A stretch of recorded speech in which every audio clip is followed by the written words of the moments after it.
Glória ao Pai, Filho e Espírito Santo. Senhor, purifica meu coração e os lábios para que eu anuncie dignamente a vossa santa palavra.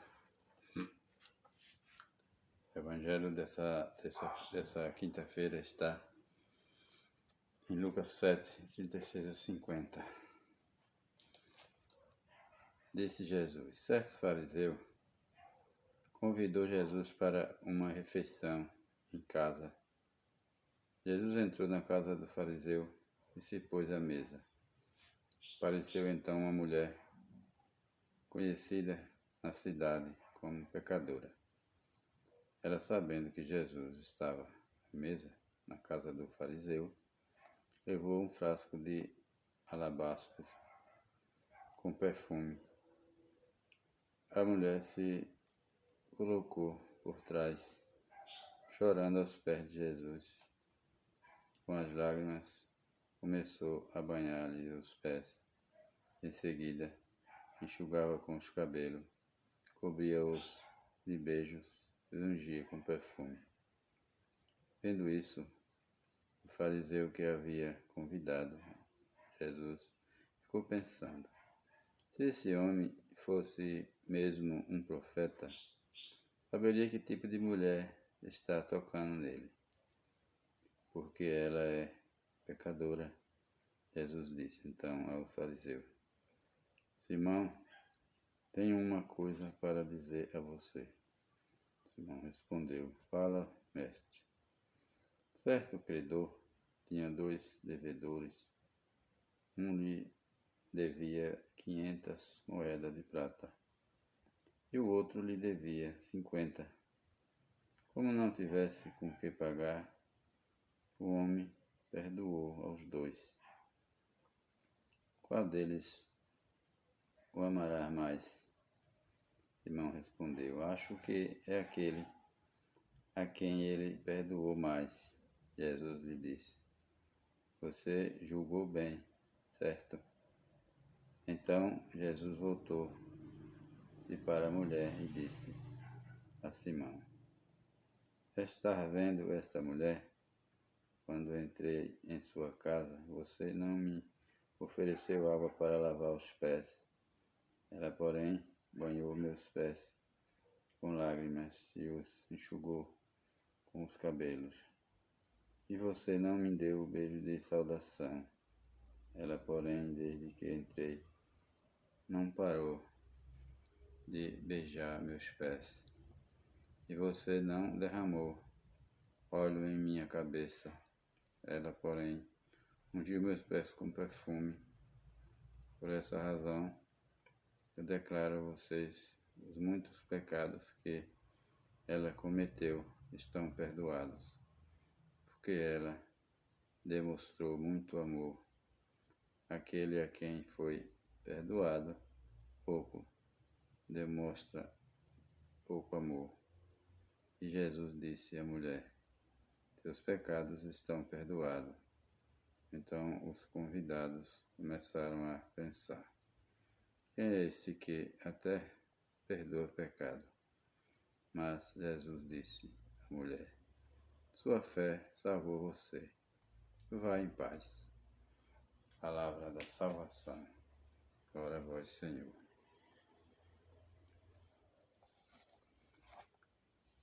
Meus irmãos e irmãs,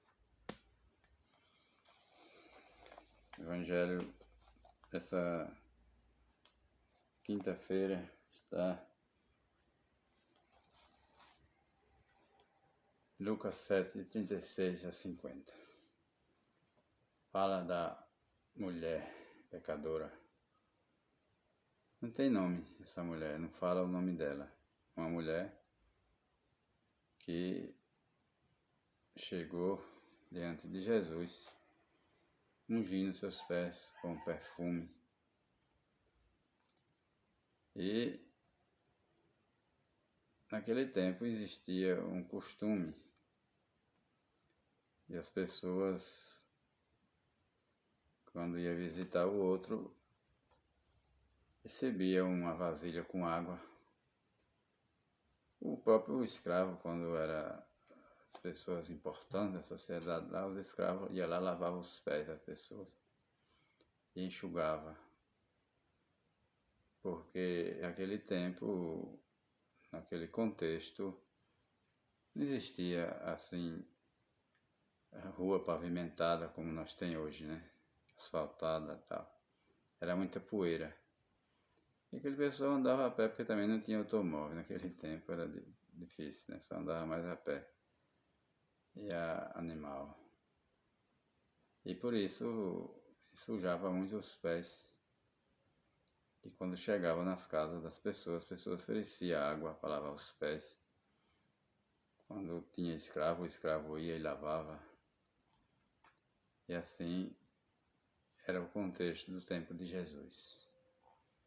Jesus, ele fez o papel do escravo também, lavou os pés dos discípulos, né? Para dar exemplo para nós. Nós também precisamos lavar os pés uns dos outros. Ou seja, quando tiver alguém de sua família, ou um amigo, ou qualquer irmão, doente, precisando de uma pessoa para cuidar, nós temos que fazer o papel de Jesus. Lavar os pés desse doente, dar banho, cuidar. A obrigação de um cristão. Por isso que Jesus deu aquele exemplo, lavou os pés dos discípulos. Entendeu? É assim. E aquela mulher, a mulher pecadora, né? E Jesus se dirigiu a ela e disse para ela, seus muitos pecados, que ela era muito pecadora, né? Não sei o que ela fazia de ruim, mas disse que era muito pecadora. O povo conhecia ela lá como uma mulher pecadora. E ela foi perdoada por Jesus. Seus muitos pecados estão perdoados. Vá e não peque mais. Viva uma vida nova, longe do pecado, longe da maldade desse mundo.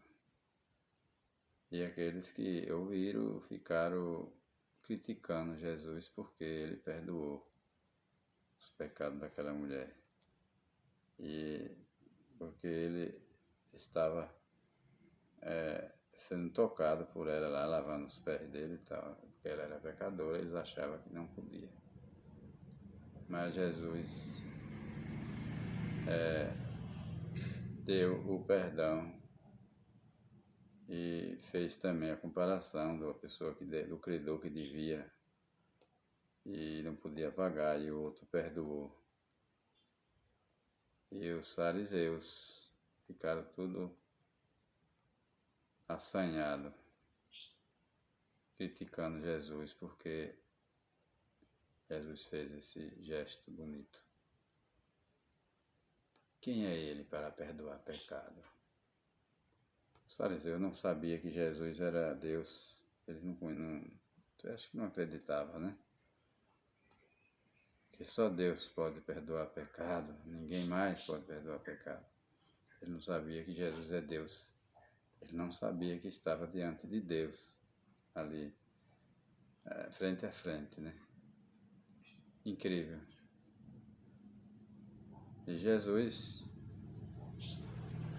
perdoou aquela mulher e ela se uniu à sociedade, ela viveu uma vida diferente, né? A mulher pecadora que agora viveu uma vida, Jesus resgatou aquela mulher das garras do inimigo e ela viveu uma vida nova baseada no Evangelho de Jesus Cristo, na sua doutrina. Dali para frente, aquela mulher pecadora se tornou uma mulher da sociedade, da igreja, fez parte da igreja primitiva, no tempo de Jesus. Jesus fundou a igreja. A igreja primitiva é os primeiros cristãos que foi preparado por Jesus para dar início, o pontapé inicial, que é a igreja de Jesus Cristo. A igreja católica, ela começou com 12 pessoas. Um traidor traiu, ficou 11. mas botaram outro no lugar para completar os 12. Então, depois surgiram aí os falsos deuses fundando a igreja, né? Mas a igreja de Jesus é assim. Começou lá, primórdio do evangelho do cristianismo, depois que Jesus morreu, Jesus ressuscitou e acabou de orientar ali os discípulos e deixou aí a igreja até o dia de hoje, a Igreja Universal Apostólica Romana. A palavra católica vem do grego, quer dizer universal. E continua aí até hoje. E o que tiver o que vier depois se proclamando fundador de igreja é falso, não é de Deus, é do inimigo. A igreja de Jesus é essa que nós fomos batizados e está aí até hoje. Seus problemas, mas continua forte, continua firme e resgatando cristãos que estão no pecado também. Ela é a fábrica de fabricar cristão, fábrica de santo, a Igreja Católica. Aquele que quiser ser santo é só viver a doutrina dela. Quem não quiser, você não viva.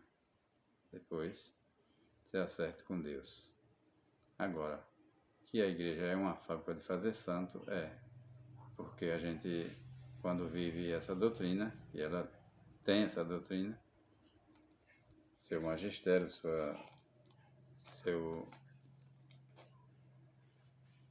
a sua tradição, a Sagrada Escritura, catecismo, muita coisa bela, muito documento importante para a gente viver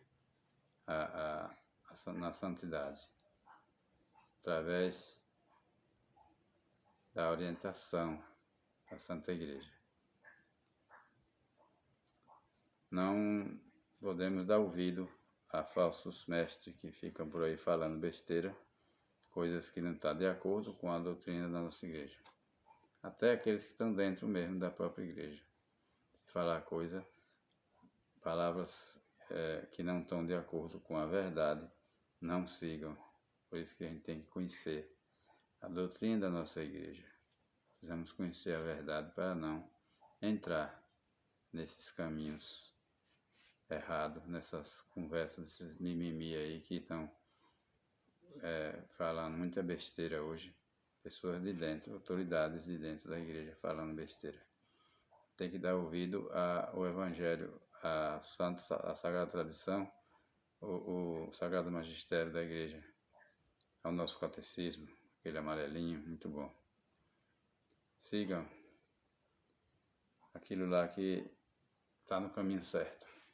Não tenha medo. Vamos ser imitador dessa mulher que não tem um nome, que Jesus resgatou. Vamos pedir ao Senhor que Ele nos resgate também dos nossos pecados. Faça de nós instrumento da vossa fé. Louvado seja nosso Senhor Jesus Cristo. Para sempre ser louvado nossa Mãe Maria Santíssima.